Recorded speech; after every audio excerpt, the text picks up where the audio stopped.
Ya, shalom Bapak Ibu. Bagaimana kabarnya? Baik ya. Ya, mari kita membuka kitab kita dalam kitab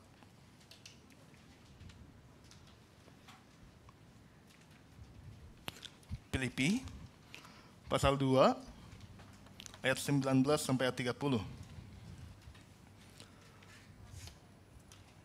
Mari kita bacakan bersama-sama ayat ini. Saya ayat 19, Bapak Ibu ayat 20. Filipi pasal 2 ayat 19 sampai ayat 30. Ayat 19 mengatakan, "Tetapi dalam Tuhan Yesus, kuharap segera mengirimkan Timotius kepadamu, supaya tenang juga hatiku oleh kabar tentang hal ikhwalmu.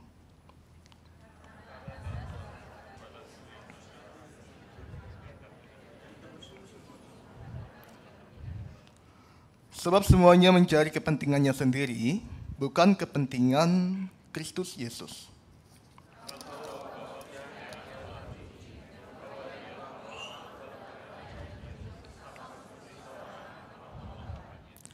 Dialah yang kuharapkan untuk kukirimkan dengan segera, sesudah jelas bagiku bagaimana jalannya perkaraku.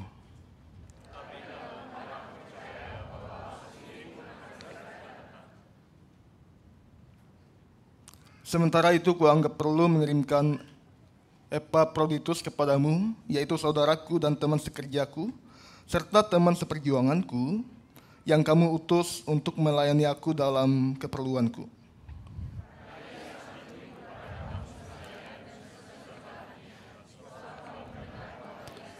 Memang benar ia sakit dan nyaris mati, tetapi Allah mengasihi dia.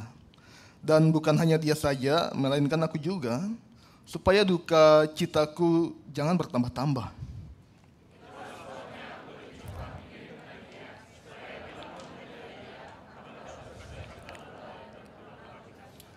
Jadi sambutlah dia dalam nama Tuhan dengan segala sukacita dan hormatilah orang-orang seperti dia.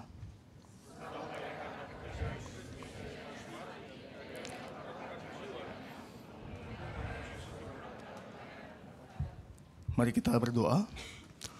Bapa kami dalam surga, kami telah membaca firman-Mu ya Tuhan. Ajarilah kami melalui firman Tuhan yang telah kami baca hari ini. Biarlah firman ini boleh menjadi rema dalam kehidupan kami. Siapkanlah hati kami masing-masing, kami siap merenungkan firman-Mu. Amin. Ya. Bapak Ibu Saudara yang saya kasihi dalam Tuhan Yesus,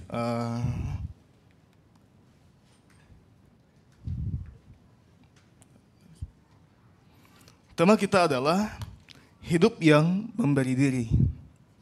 Hidup yang memberi diri. Nah, beberapa waktu yang lalu kita boleh belajar ya mengenai pemberian yang perlu kita berikan kepada Tuhan. Ada yang masih ingat apa saja yang perlu kita berikan kepada Tuhan? 1, waktu kita. 2, persembahan kita. 3, perpuluhan kita ya. Nah, hari ini kita akan belajar lagi mengenai pemberian juga, tapi pemberian kali ini fokusnya kepada diri sendiri. Maka tema kita adalah hidup yang memberi diri. Memberi untuk apa, Pak? Untuk melayani Tuhan. Nah, Bapak Ibu Saudara, beberapa kali saya pernah bertanya kepada seseorang, mengapa tidak melayani? Saya bertanya demikian. Ada yang menjawab, karena tidak ada waktu Pak, katanya. Terlalu sibuk, jadwal pekerjaan padat, jangankan melayani ibadah, hari Minggu aja susah datang, katanya. Nah, ada pula yang menjawab, kami kan datang di Jepang untuk bekerja, Pak, bukan untuk melayani. Betul begitu Bapak Ibu? Hah? Kami kan datang di Jepang untuk melayani, katanya. Bukan datang di Jepang untuk bekerja. Nah, bukan untuk melayani, katanya. Ya, ada waktu kami datang, kami duduk, kami diam, kami mendengarkan firman Tuhan. Setelah itu kami pulang.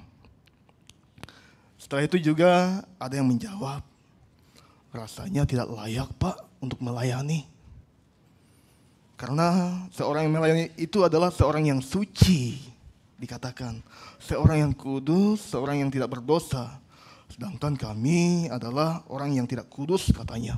Nah, hal-hal ini yang sering saya dengar dan sering saya dapatkan ketika saya bertanya mengapa tidak melayani. Bapak Ibu Saudara, kita bisa saja membuat banyak alasan untuk kita tidak melayani. Tetapi yang perlu kita ingat adalah melayani merupakan panggilan Tuhan. Melayani merupakan panggilan Tuhan bagi kita sebagai orang percaya.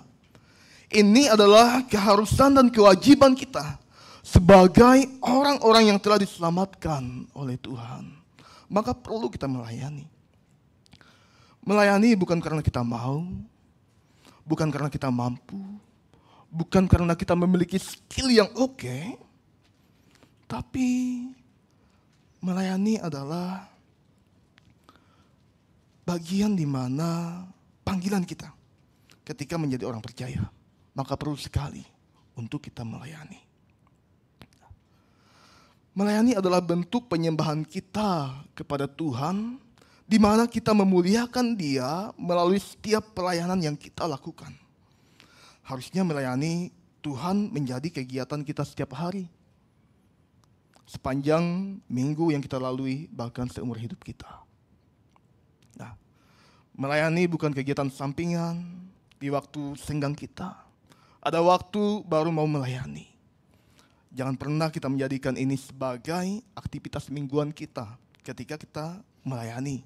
Hanya mengisi waktu kekosongan kita, nggak boleh ya Bapak Ibu. Nah, atau hanya untuk mengisi kekosongan tugas kerja saja. Nah, Bapak Ibu, Saudara yang saya kasih dalam Tuhan Yesus, bagi kita yang belum terlibat dalam pelayanan, marilah kita melibatkan diri dalam pelayanan. Karena melayani adalah panggilan tadi saya bilang, sebagai orang percaya. Bagi kita yang sudah melayani, jangan menjadikan pelayanan ini sebagai kegiatan sampingan. Tapi lihatlah pelayanan yang kita lakukan saat ini sebagai panggilan dari Tuhan untuk melayani.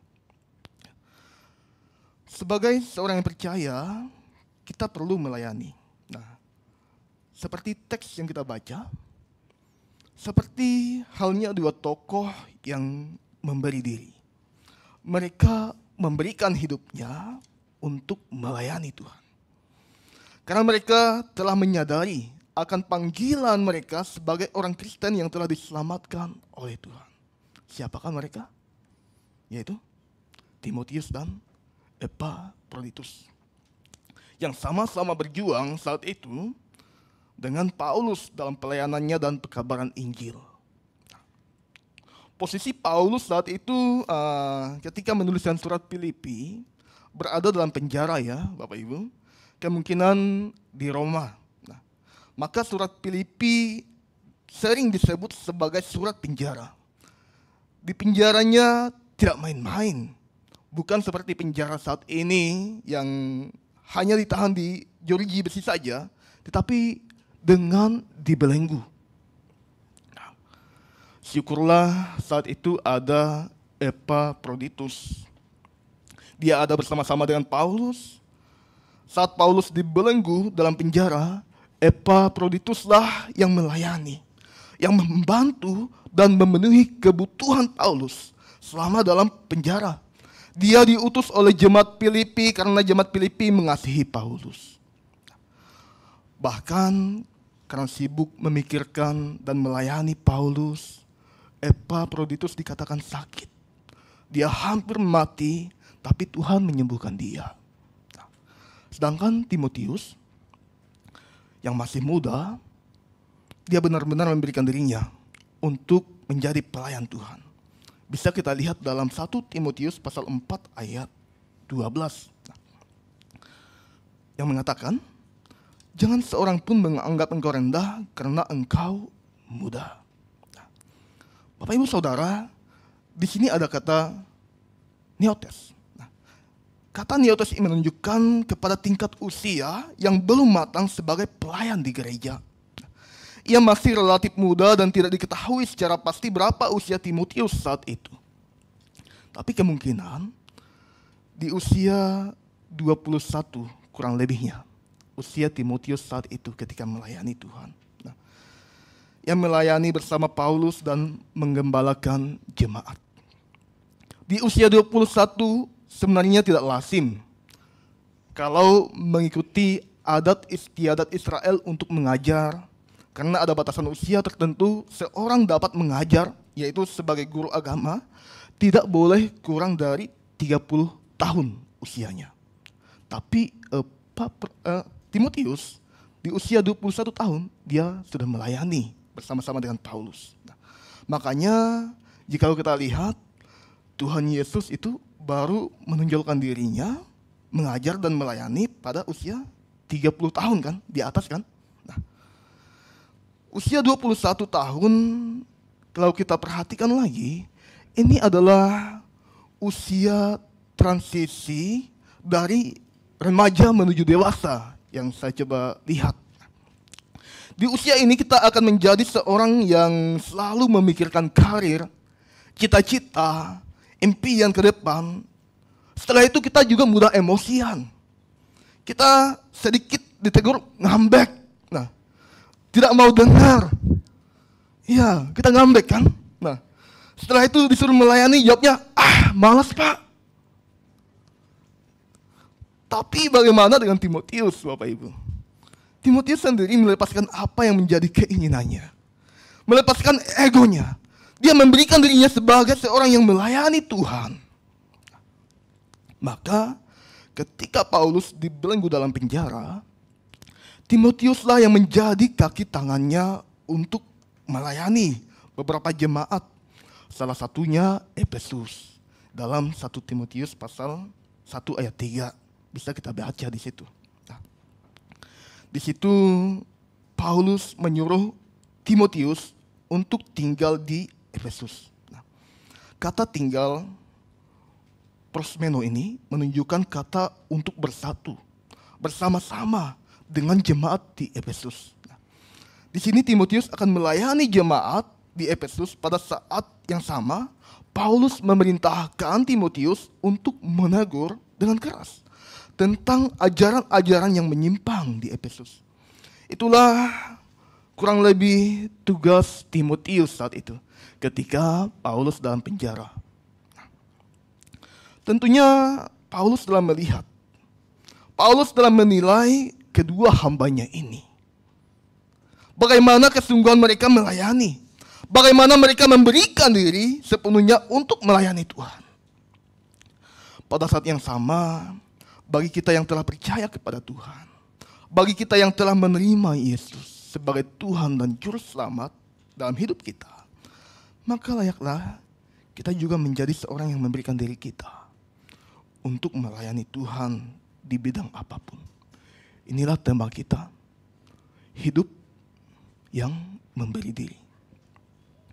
Bapak Ibu Saudara, dari teks yang kita baca, kita dapat melihat hal yang Paulus lakukan kepada Timotius dan Epaphroditus yang telah memberikan dirinya untuk melayani, yaitu hal yang bisa kita lihat di sini adalah Paulus mengirimkan Timotius dan Epaphroditus di Filipi. Bisa kita lihat di ayat 19, ayat 23, ayat 25 dan ayat 28. Ada 4 kali dikatakan di sini. Paulus akan mengirimkan Timotius dan mengirimkan Epaphroditus. Nah, kata mengirimkan di sini atau pempo ini sama halnya dengan mengutus. Bisa kita lihat juga dalam Yohanes pasal 20 ayat 21. Mengenai kata pempo ini. Nah, apa artinya jadinya? arti kata mengirim atau mengutus ini tidak hanya mengirim, tidak hanya pergi menyuruh, tidak hanya berdiam diri dan menunggu saja ketika telah dikirim, ketika telah diutus. Tapi kata mengirim atau mengutus ini menunjukkan adanya tugas yang harus dilakukan oleh seorang yang diutus. Ada tugas yang harus mereka lakukan. Selain adanya tugas yang harus dilakukan bagi seorang yang diutus, kita bisa perhatikan juga, yaitu mereka perlu memberikan dirinya untuk bisa melakukan apa yang menjadi tugas tanggung jawabnya ketika diutus. Selain dari tugas yang harus dilakukan bagi seorang yang diutus, kita bisa perhatikan Bapak Ibu, adanya perbedaan terlebih dahulu di ayat-ayat yang saya sebutkan tadi. Di ayat 19, ayat 25, ayat 23, dan ayat 28. Nah, di sini ada satu perbedaan kata yang bisa kita lihat mengenai kata mengirimkan atau pempo ini. Di ayat 28, itulah sebabnya aku lebih cepat mengirimkan dia supaya bila kamu melihat dia, kamu dapat bersuka cita pula dan berkurang duka citaku. Nah, mengenai kata mengirimkan atau mengutus, ayat 28 ini diawali dengan kata ep. Setelah itu ada empo. Nah, kata ep ini dapat diartikan sesudah. Ini pengutusan ini telah terjadi pada saat itu. Pengutusan ini benar-benar terjadi dan hanya dikhususkan kepada Epafroditus saja. Pengutusan ini terjadi supaya jemaat Filipi dapat melihat dia yang pernah hampir mati saat melayani Paulus dalam penjara, dan juga supaya jemaat Filipi dapat bersuka cita karena melihat Epafroditus kembali dan bersama-sama dengan mereka. Maka ada kata ep di sini. Bukankah ini menunjukkan bagi kita semua bahwa pengutusan ini tidak hanya terjadi untuk kita pergi menjangkau yang terhilang, tetapi pengutusan ini juga menunjukkan untuk menjangkau orang terdekat kita, untuk menjangkau orang yang dalam kesedihan, mereka yang dalam kesusahan, mereka yang dalam pergumulan, karena merindukan kita yang melayani Tuhan barangkali, merindukan kita yang jauh dengan Dia. Maka kita perlu datang kepada mereka dengan sebagai seorang yang diutus untuk meneguhkan kembali dan menguatkan kembali iman mereka. Sementara di ayat 25, kita juga dapat melihat di ayat 25 ini ada kata utus ya. Bapak Ibu boleh garis bawahi, ada kata utus di situ. Nah, kata utus ini sangat menarik sekali Bapak Ibu. Jika kita perhatikan, Epafroditus diutus oleh jemaat Filipi sebagai utusan, sebagai rasul, sebagai apostolos. Nah, sebagai utusan yang membawa pesan untuk melayani Paulus dalam penjara. Kata utus di sini adalah apostolos. Maka kalau kita perhatikan, dalam perjanjian baru sebenarnya ada beberapa kata yang memiliki makna melayani. Nah, ketika Epafroditus diutus untuk melayani Paulus sebagai seorang yang membawa pesan, sebagai rasul itu, dikatakan ada kata lagi, melayani di sini, melayani Paulus. Nah, ada beberapa makna sebenarnya mengenai kata melayani, tetapi saya akan menunjukkan 3 makna saja untuk kita mengenai kata melayani ini. dalam Perjanjian Baru. Nah, hal yang pertama yang bisa kita lihat mengenai kata melayani, yaitu ada doulos. Nah, ini adalah kata yang sering kita dengar, yaitu budaklah di zaman itu. Nah, dalam Yohanes 13 ayat 16 bisa kita lihat hal ini. Nah, ini adalah di Yohanes 13 ayat 16 mengatakan, "Aku berkata kepadamu, sesungguhnya seorang hamba atau doulos di sini tidaklah lebih tinggi daripada tuannya ataupun seorang utusan daripada dia yang mengutusnya." Ini adalah teks di mana Yesus menempatkan hamba atau doulos tidak lebih tinggi dari tuannya. Teks ini tertulis ketika Yesus membasuh kaki murid-muridnya saat itu. Nah, artinya apa mengenai kata doulos dalam Yohanes 13 ayat 16 ini?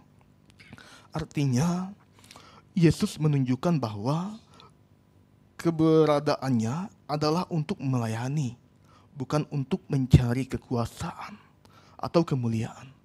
Karena mencuci kaki adalah tugas yang sangat berat sekali saat itu yang dilakukan, dan ini hanya dilakukan oleh budak saya. Tapi Yesus melakukan itu. Dan yang kedua mengenai kata melayani, yaitu ada kata huperetes. Huperetes ini bisa kita lihat dalam 1 Korintus 4 ayat 1. Mengenai kata melayani, yaitu huperetes. Nah, hupo yang berarti bawah, atau eretes yang berarti pendayung. Nah, jadi kata huperetes ini menunjukkan kata yang seorang yang menjadi pendayung di bagian bawah saat itu. Nah, sebelum kapal menggunakan tenaga mesin atau tenaga angin lah, kalau misalnya kapal layar Bapak Ibu, dulunya kapal menggunakan tenaga manusia, maka perlu adanya pendayung. Nah, kapal orang Yunani biasanya memiliki 2 tingkat untuk pendayung. Maka orang yang mengatakan huperetes atau pendayung kapal bawah dan eretes pendayung kapal di tingkat atas, huperetes selalu menerima perintah dari eretes itu yang sama-sama pendayung. Jadi huperetes ini hanya dan harusnya tunduk pada eretes yang memberi perintah. Inilah mengenai kata huperetes, mengenai kata dan pengertian melayani yang kedua. Artinya apa dari kata huperetes ini? Ya, siap untuk membuat, untuk melakukan apa saja yang diperintahkan oleh Kristus, siap melakukan segala sesuatu dengan ketundukan kepada Kristus yang memberikan perintah. Dan yang ketiga ada kata liturgos. Seperti liturgos kita tadi di depan, yang ganteng kan? Nah, kata liturgos. Kata ini yang dituliskan dalam di ayat 25 ini dari teks yang kita baca. Kata melayani di sini liturgos. Nah, di ayat 25. Liturgos adalah seorang yang melayani di depan umum. Karena seorang liturgos harus berhadapan dengan banyak orang, maka ia perlu mempersiapkan diri agar dapat melayani dengan baik, agar dapat memberikan yang terbaik bagi orang-orang yang melihatnya. Dia akan memimpin kita untuk kita bisa fokus datang kepada Allah. Inilah seorang yang dikatakan sebagai liturgos dan melayani di ayat 25 ini. Epaphroditus, dia diutus untuk mempersiapkan keperluan Paulus dalam penjara. Ia selalu berhadapan dengan orang banyak. Pastinya dia terus memperhatikan Paulus. Nah, barangkali ada yang bertanya kepada Epaphroditus saat itu, kenapa ya Epaphroditus mau melayani narapidana seperti Paulus? Barangkali ada yang bertanya demikian, karena di depan publik toh, sebagai liturgos tadi. Tetapi tetap, Epaphroditus sebagai utusan memberikan yang terbaik untuk Paulus. Ini yang Paulus saksikan. Dia tidak mempedulikan dirinya sendiri demi memberikan yang terbaik untuk orang lain. Nah, barangkali dia kurang makan saat itu. Dia kurang tidur, dia selalu begadang, sampai dia sakit, Bapak Ibu. Bahkan hampir mati. Dia tetap memberikan yang terbaik untuk Paulus. Inilah seorang yang melayani yang dikatakan sebagai liturgos. Nah, begitulah seorang hamba, seorang pelayan yang diutus untuk melayani kira-kira. Nah, mereka diutus dengan tujuan yang sangat spesial sekali, yang sangat khusus sekali. Dan jika kita diutus untuk kepentingan Tuhan, maka tidak ada di antara kita yang akan mengatakan atau yang ingin menghindar dari pengutusan ini. Nah, Timotius dan Epaphroditus yang akan diutus oleh Paulus kepada jemaat Filipi, tentunya ketika Paulus mengutus mereka, ada misi dan tugas yang harus mereka kerjakan di Filipi. Maka yang menjadi pertanyaan kita adalah, apa sebenarnya yang terjadi kepada jemaat Filipi ini? Kenapa Epaphroditus dan Timotius harus diutus di sana? Ternyata Bapak Ibu, jika kita lihat mengenai jemaat Filipi, sebenarnya tidak ada masalah yang prinsip ya dari jemaat ini. Yang terjadi kepada jemaat Filipi ini, mereka semua mengerti bahwa Yesus adalah Tuhan dan Juru Selamat bagi kehidupan mereka. Bukan seperti saat-saat ini ketika kita melihat pengajaran-pengajaran di YouTube mengenai Yesus katanya bukan Tuhan. Nah, Yesus katanya bukan Juru Selamat. Tapi jemaat Filipi ini mengerti bahwa Yesus adalah Tuhan dan Juru Selamat bagi mereka dan bagi kita saat ini.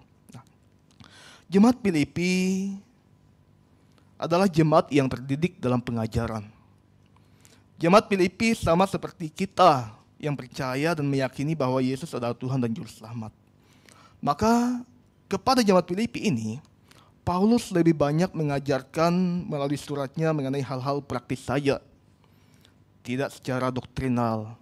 Nah, kuranglah doktrinalnya saat itu, tapi hal-hal praktis. Karena mereka telah mengerti mengenai doktrin-doktrin dalam kekristenan. Jemaat Filipi adalah jemaat yang terkenal baik dan suka menolong. Seperti jemaat GI3 Tokyo, Bapak Ibu. Ketika saya datang di sini, jemaatnya perhatian gitu. Nah, jemaatnya baik sekali. Segalanya saya dipenuhi di sini. Semua disiapkan oleh jemaat GI3 Tokyo.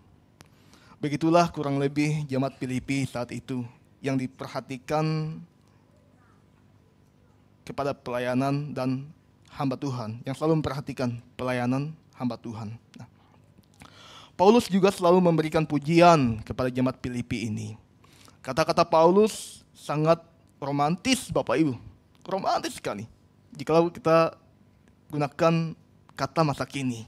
Nah, kalau saya sampaikan dengan bahasa masa kini, maka saya coba menyimpulkan atau mengumpulkan kata-kata romantis Paulus untuk jemaat Filipi yang pernah Paulus tuliskan suratnya saat Paulus LDR dengan mereka. Nah, yang pertama kita dapat melihat Bapak Ibu, di pasal 1 ayat 3, Paulus mengatakan, "Aku bersyukur kepada Allah setiap kali aku mengingat kamu." Romantis bukan? Kata-kata ini bukan yang selalu kita berikan kepada pasangan kita yang jauh di sana? Ya. Yang kedua, di pasal 1 ayat 5. "Setiap kali aku berdoa untuk kamu semua, aku selalu berdoa dengan sukacita." Setelah itu, di ayat 7, pasal 1.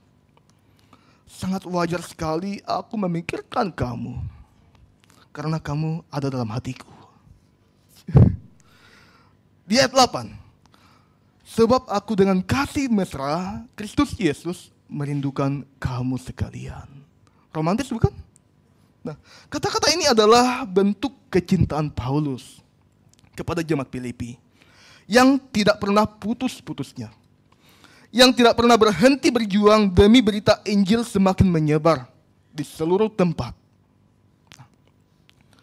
Andai kata Paulus pernah berkhotbah di depan kita, seperti saat ini, pasti dia akan sampaikan Bapak Ibu dari tempat yang jauh sana kepada kita semua jemaat GI3 Tokyo. Apa ya yang dia akan sampaikan? Kurang lebih ginilah. Saya rindu loh katanya ketemu sama jemaat GI3 Tokyo. Rasa pengen ketemu setiap hari. Karena mereka baik dan perhatian kepada hamba Tuhan. Saya selalu mengingat dan memikirkan jemaat GI3 Tokyo. Karena kepedulian mereka kepada banyak orang dan semakin membawa Injil maju. Saya rindu sekali.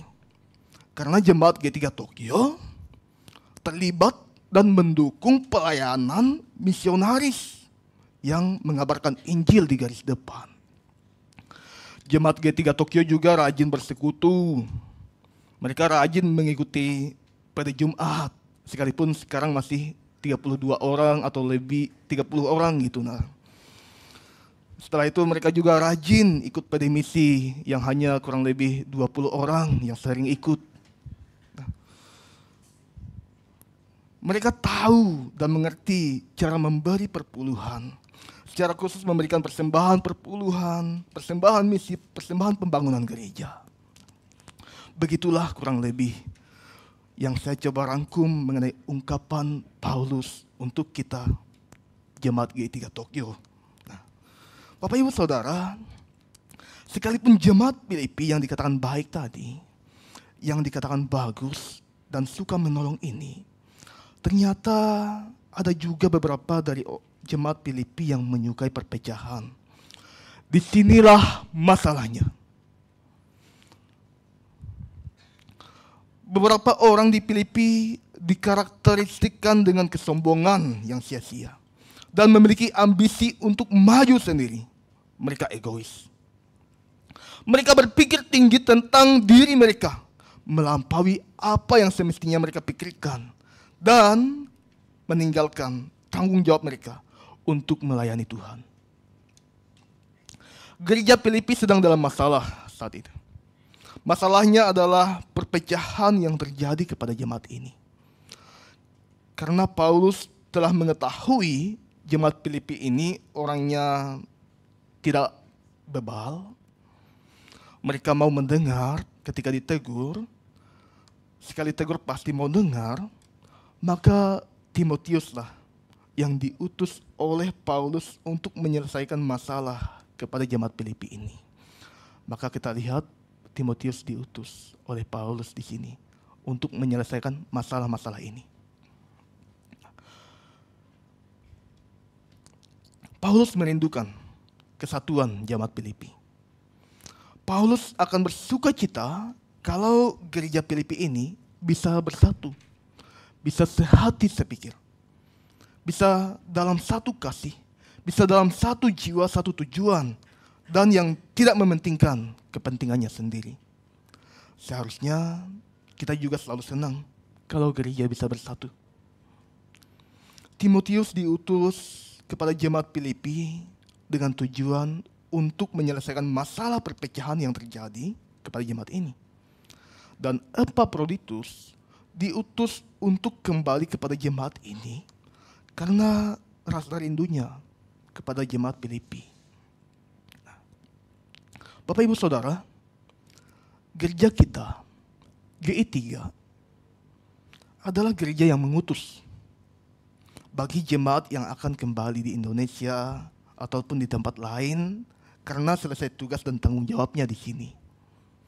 Maka sebelum mengutus, Bapak Ibu Saudara, kita perlu diperlengkapi di sini. Kita perlu menjadi murid yang senang bersekutu.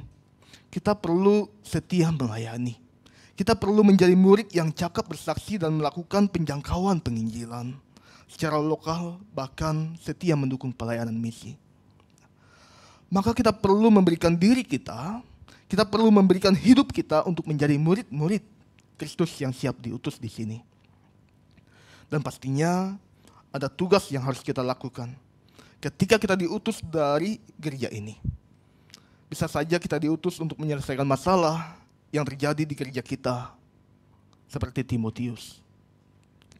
Bisa saja karena rindu kita kepada keluarga di luar, sanak saudara, jadi kita diutus untuk bertemu dengan mereka yang dalam kebimbangan, pergumulan, dan duka cita dan masalah, seperti Epaphroditus.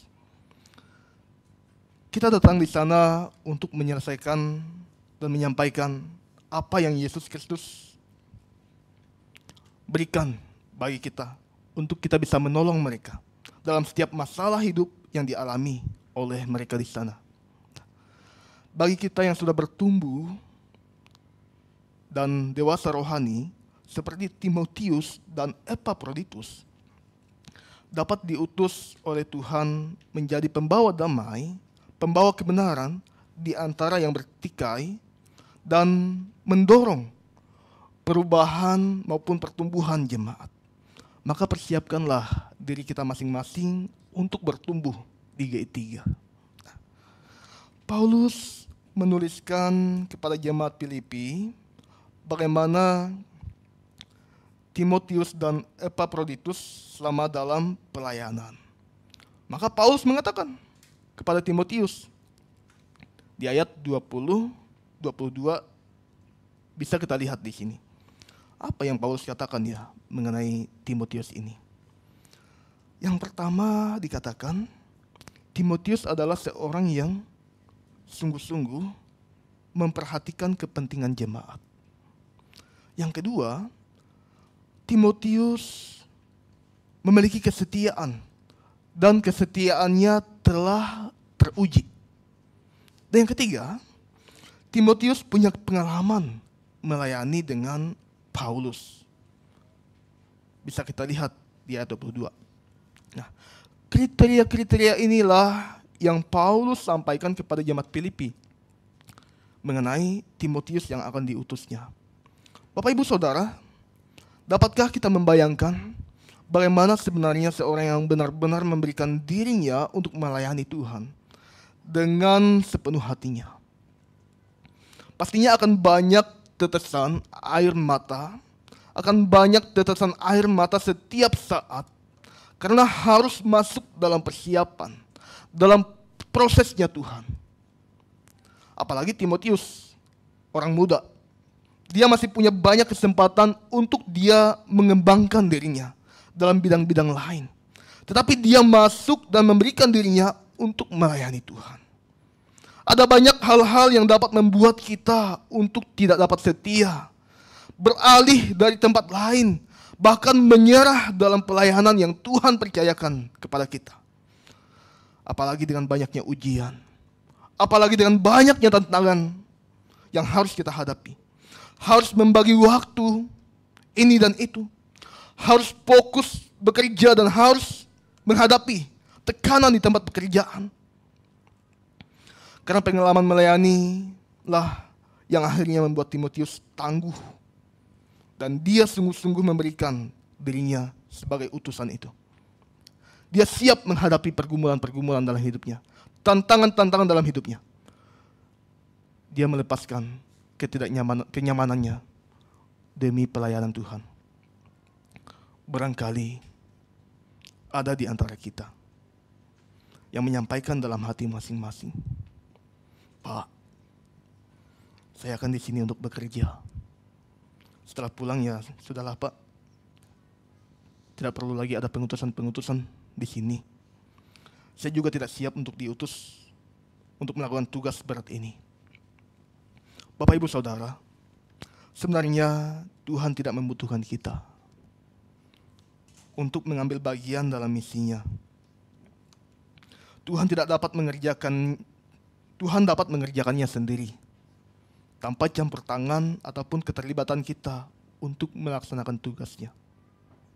Tapi kalau kita diberi kesempatan untuk melayani, untuk mengambil bagian dalam pekerjaan Tuhan, dalam pelayanan Tuhan, kita siap memberikan diri kita, hidup kita, dan kita siap diutus oleh Tuhan melalui hamba-hambanya di tempat ini.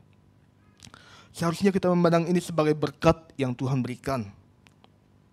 Kalau demikian, pelayanan Tuhan akan kita pandang bukan menjadi beban, jikalau kita anggap ini sebagai berkat bagi kita.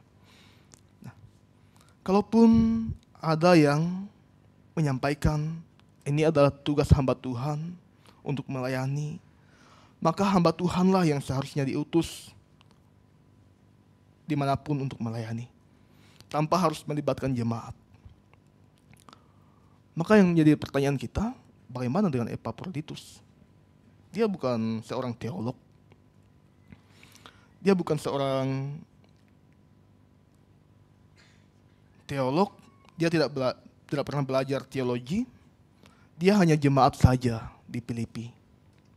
Dia juga bukan pelayan yang terlalu diketahui oleh banyak orang. Dia sendiri juga tidak banyak dituliskan dalam Alkitab sebenarnya. Inilah yang spesialnya dari Epaphroditus, seorang yang berjuang bersama-sama dalam melayani. Epaphroditus bagi Paulus adalah seorang yang sangat spesial, karena dia telah berjuang menyerahkan dirinya untuk melayani Tuhan bersama-sama dengan Paulus. Ini bisa kita lihat di ayat 25. Mengatakan, sementara itu kuanggap perlu mengirimkan Epaphroditus. Nah, ini yang spesial dari Epaphroditus, yaitu saudaraku, teman sekerja, serta teman seperjuanganku. Kata saudara di sini seperti yang pernah disampaikan oleh pendeta Michael Teng lalu, kalau Bapak Ibu masih ingat, yaitu kata saudara di sini adalah satu rahim, satu darah. Darah siapa?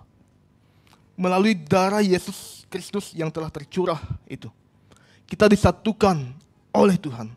Maka kita dikatakan sebagai saudara. Paulus mengatakan Epaphroditus sebagai saudaraku. Dalam persekutuan tubuh Kristus melalui jemaat Filipi lah Epaphroditus diperlengkapi. Dia disiapkan untuk melayani. Pada saat yang sama, di gereja ini kita dapat melayani Tuhan. Kita siap diperlengkapi melalui PA yang ada, ataupun menjadi anggota kelompok kecil yang menjadi program prioritas gereja kita. Setelah itu, kata teman sekerja di sini adalah teman pelayanan yang selalu bersama-sama melayani.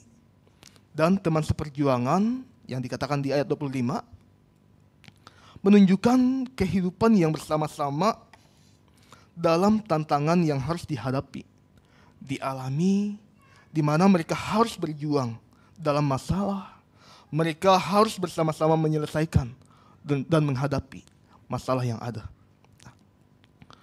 Maka Bapak Ibu, mengenai Epaphroditus ini yang diutus, yang disebut sebagai saudara, yang disebut sebagai teman sekerja dan teman seperjuangan oleh Paulus, ini menunjukkan bahwa ia memiliki kasih sayang yang lembut. Teman seperjuangan dalam pekerjaan dan pemberitaan Injil, yang tunduk pada pekerjaan dan penderitaan yang ia alami juga. Epaphroditus mewakili jemaat Filipi untuk melayani. Kerinduan kita di sini adalah akan banyak nantinya wakil-wakil baru yang bisa dipersiapkan untuk bisa melayani, untuk diperlengkapi di gereja ini. Kita bisa melayani bersama-sama. Dan akan ada banyak nantinya pemimpin-pemimpin baru dalam kelompok-kelompok kecil kita di gereja ini, jikalau kita mempersiapkan diri untuk bisa melayani bersama-sama. Dan dalam pelayanan pun Epaphroditus dikatakan pernah sakit tadi ya. Dia pernah juga hampir mati, tapi Allah mengasihi dia. Nah, sakit adalah musibah bukan? bagi siapa saja, bagi orang yang jauh bahkan dekat, dan ini akan terjadi kepada kita. Sebagai hamba Tuhan, sebagai jemaat Tuhan, dia bisa saja terjadi kapan saja dan di mana saja. Nah, tapi yang menjadi pertanyaan kita adalah, mengapa ya Rasul Paulus yang diberikan kuasa untuk menyembuhkan penyakit dan membangkitkan orang mati, dia tidak bisa menyembuhkan Epafroditus saat itu, yang pernah sakit dan hampir mati itu. Tapi dikatakan Tuhan di sini. Nah, Bapak Ibu Saudara, ini adalah tanda bagi kita untuk tetap teguh, untuk tetap setia pada kebenaran Injil, sekalipun harus masuk dalam pergumulan sakit penyakit. Ini akan memperlihatkan kesetiaan kita melayani Tuhan. Epafroditus demikian. Dia setia melayani Tuhan, sekalipun dengan kondisi sakitnya. Tapi dia disembuhkan oleh Tuhan lagi. Ada satu ilustrasi yang bisa kita lihat dengan judul Sekuntum Bunga yang Layu.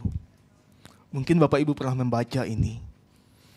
Saya ingin membacakan bagi kita semua, supaya kita tidak ngantuk ya.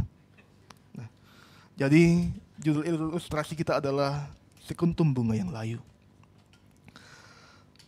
Saat itu, ada seorang pendeta yang datang ke rumah sakit dengan membawa sekuntum bunga yang layu ini untuk menjenguk anak muda, yaitu jemaatnya yang dalam 3 bulan terakhir terkena kanker ganas di rumah sakit.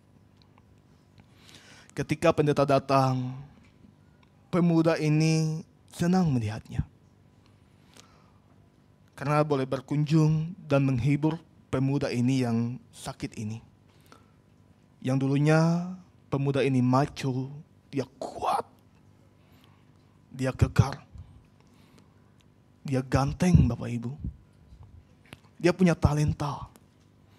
Sekarang karena sakit kanker ganas ini, terkuras habis semua. Hanya tinggal kulit dan tulang saja. Akibat sel-sel kanker ganas dalam tubuh pemuda ini. Beberapa kali pemuda ini berkata kepada pendeta, "Pak Pendeta, kalau Tuhan menyembuhkan saya akan melayani Tuhan. Saya akan mempersembahkan tubuh saya sebagai persembahan yang hidup untuk Tuhan." Pendetanya kemudian berkata, "Saya doakan ya." Singkat cerita, pemuda ini bertanya, Pak," katanya, "tadi Bapak datang, saya bingung. Kenapa membawa sekuntum bunga yang sudah layu?" Pak pendetanya pun tersenyum dan berkata, "Bolehkah aku berterus terang padamu, Nak?" katanya. "Boleh Pak, silahkan." "Nak," katanya, "ingatkah beberapa tahun yang lalu, waktu istri saya mendekati kamu dan berkata, 'Teman-teman pemuda memerlukan pemimpin kelompok kecil di sini. Maukah engkau membimbingnya?'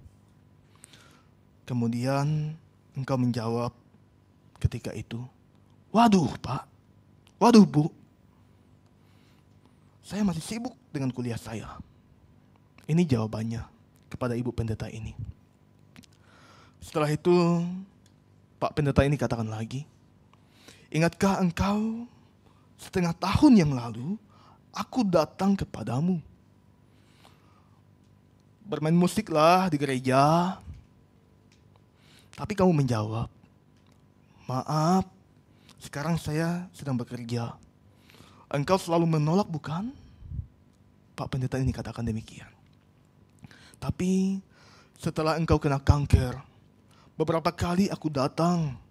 Berkali-kali pula engkau berkata, 'Pak pendeta, tolong doakan saya. Kalau saya sembuh, saya mau melayani Tuhan. Saya mau mempersembahkan hidup saya sebagai persembahan yang hidup kepada Tuhan. Saya akan fokus melayani Tuhan kalau saya sembuh. Dengan sakit-sakitan sama saja. Kamu sedang memberikan Tuhan sekuntum bunga yang mulai layu, kata Pak Pendeta ini. Apakah kau pikir Tuhan hanya layak menerima sekuntum bunga yang layu ini? Layak nggak Tuhan? Bapak Ibu Saudara, ada banyak di antara kita yang mengaku Kristen tetapi tidak mau melayani, tidak mau terlibat dalam melayani.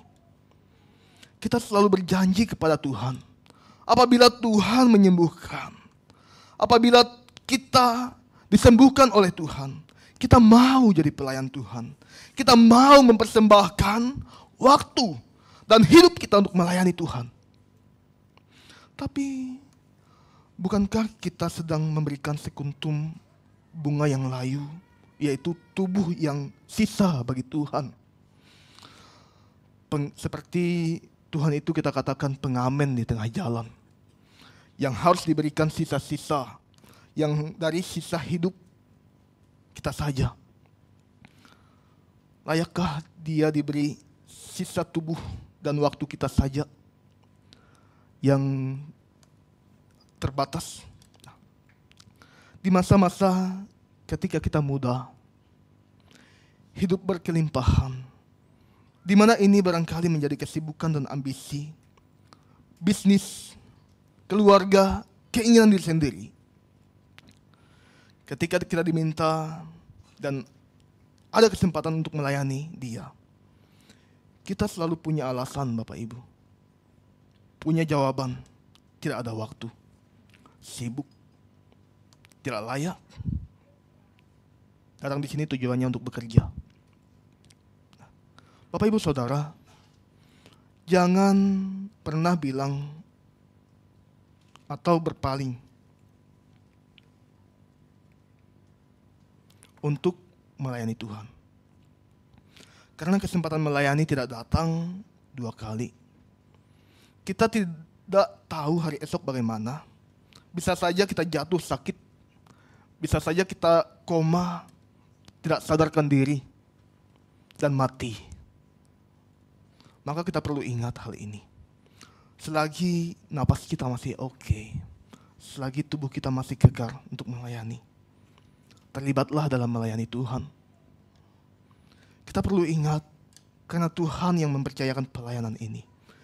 Dan Tuhan juga yang memberikan kesempatan untuk kita melayani.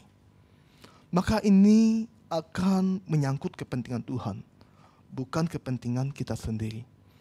Ini yang tertulis di ayat 21, bukan? Sebab semuanya mencari kepentingannya sendiri, bukan kepentingan Kristus juga. Ini juga yang terjadi kepada jemaat Filipi ini. Jemaat Filipi memang sudah salah arah saat itu. Motivasi pelayanan mereka adalah untuk keuntungan dari mereka sendiri. Supaya dalam pelayanan mereka lah yang semestinya dipuji-puji. Tetapi ini akan menjadi pujian yang sia-sia. Di pasal 2 ayat 2 bisa kita lihat di situ. Nah, karena selalu dipuji, mulailah ada keegoisan di antara kita. Mulailah muncul kesombongan. Ini juga yang menyebabkan perpecahan jemaat Filipi. Coba kita perhatikan Paulus. Bagaimana Paulus? Paulus tidak memikirkan diri sendiri. Di saat tidak ada jemaat yang memikirkannya. Tapi jemaat yang dilayani hanya memikirkan diri sendiri dan ribut sendiri. Akhirnya Paulus memikirkan mereka juga ketika dalam kesusahannya, ketika di tengah kesusahannya. Ini kan yang sering terjadi di antara kita. Bergosip satu dengan yang lain, tapi tidak mau ngajak-ngajak. Menceritakan keburukan si A dan si B. Dia menusuk dari belakang. Ujung-ujungnya ribut. Ujung-ujungnya cekcok. Akhirnya hamba Tuhan dan majelislah yang harus turun tangan menghadapinya. Kalau kita pikir-pikir Bapak Ibu, Paulus yang dibelenggu dalam penjara, bisa saja dia tidak mengutus Timotius. Bisa saja dia tidak mengutus Epaphroditus kepada jemaat Filipi. Tetapi saya minta ajalah Timotius, saya minta ajalah Epaphroditus untuk membantu dan melayani saya dalam penjara. Ini lebih baik bukan? Daripada saya mengutus mereka berdua kepada jemaat Filipi. Nah, karena Paulus masih memerlukan mereka,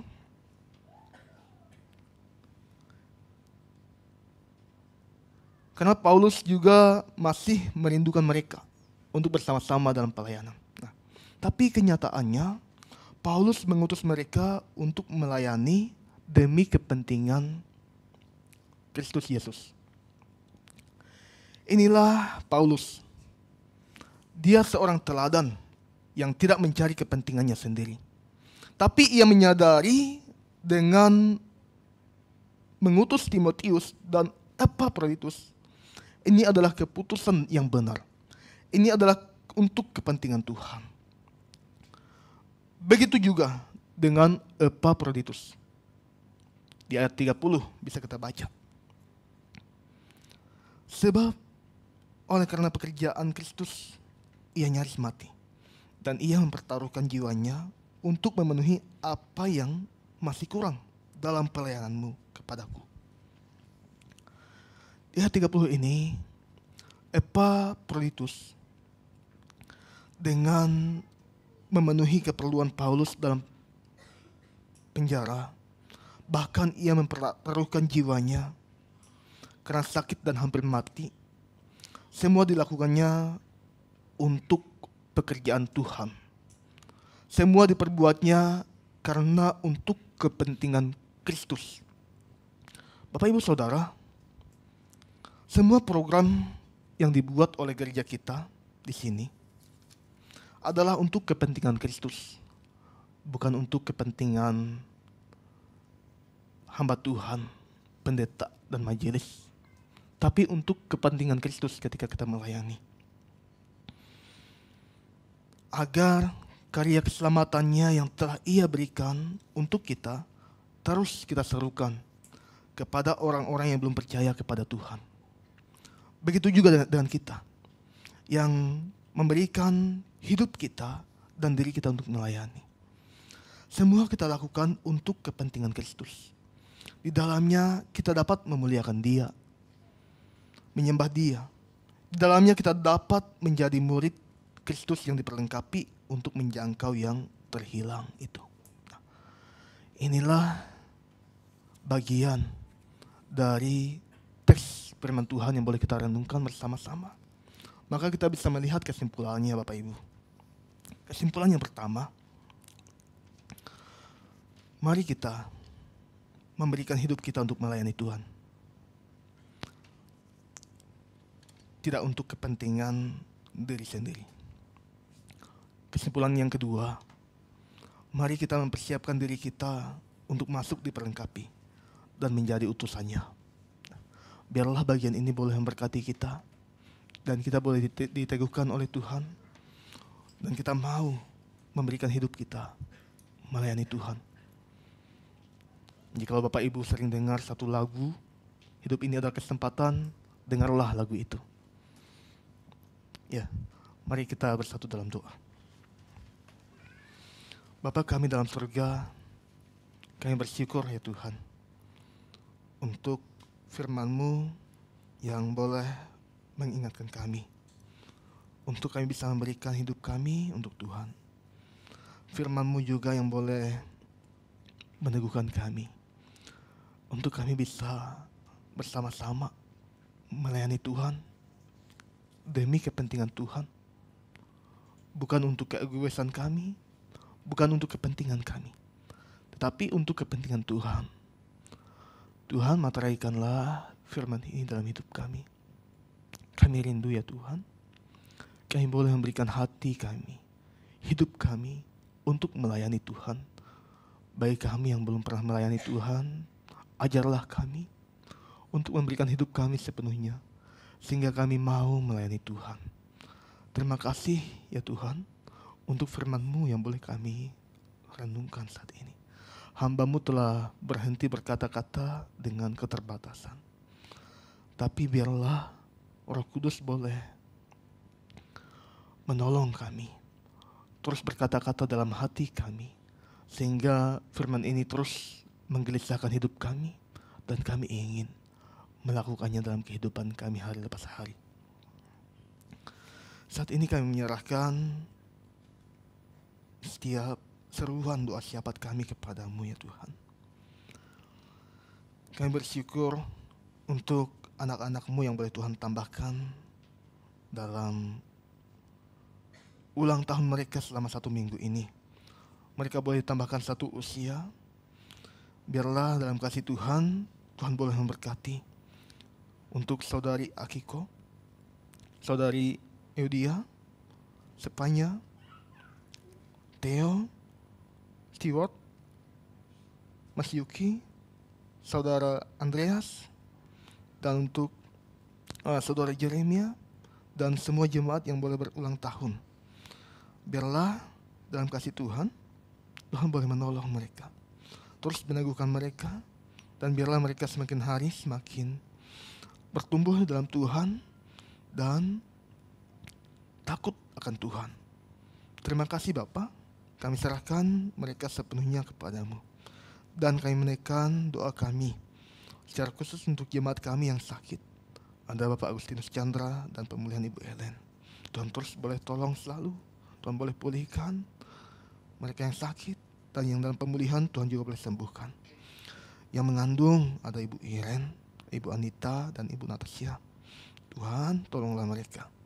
Biarlah dalam kasih-Mu mereka juga boleh dimampukan oleh Tuhan, dan janinnya boleh bertumbuh dengan baik, dan di hari H nanti biarlah Tuhan juga yang boleh mencukupkan segala keperluan dan kebutuhan, dan Tuhan boleh mempersiapkan mereka sebagai orang tua untuk bisa menyambut anak mereka nantinya.